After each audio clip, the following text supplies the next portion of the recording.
on va parler de Dracula.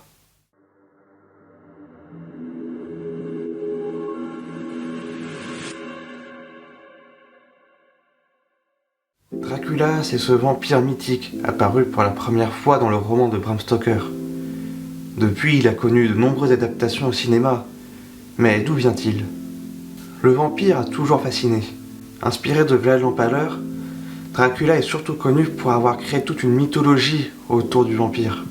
Cet être immortel, ne vivant que la nuit, se nourrissant de sang et dont le reflet n'apparaît pas dans le miroir.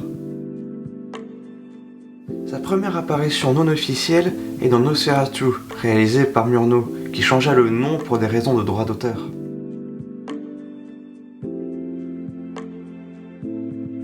Si en 1931, Bela Lugosi lui offre un visage qui restera dans les mémoires et qui sera repris à de nombreuses reprises, c'est avant tout l'aura que dégage Dracula qui fascine le public.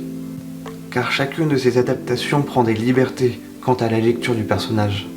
Dracula, c'est l'histoire de Jonathan Harker, un notaire venu rendre visite à Dracula, un comte déchu devenu vampire pour défier la mort, après le suicide de sa femme.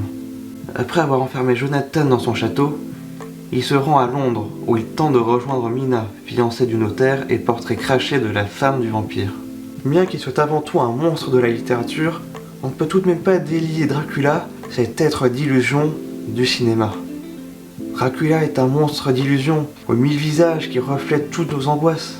Sa première apparition chez Nosferatu est décisive, car il apparaît en pleine période de l'expressionnisme allemand. Ce mouvement se concentrait sur la psychologie des personnages et sur leurs angoisses, n'hésitant pas à appuyer leurs expressions et les décors qui les entourent. Dracula symbolise l'éros et Thanatos, l'amour et la mort et toutes les angoisses qui l'entourent. Un amour perdu, puis retrouvé et perverti. Dracula entretient un rapport particulier avec la mort. Son immortalité, quête éternelle de l'homme, est une fois de plus ici représentée comme une malédiction. Dracula est un mythe que le cinéma a renforcé, rallié par cette magie et ses illusions. Nombreux sont les films d'épouvante qui utilisent le monstre pour partager une angoisse.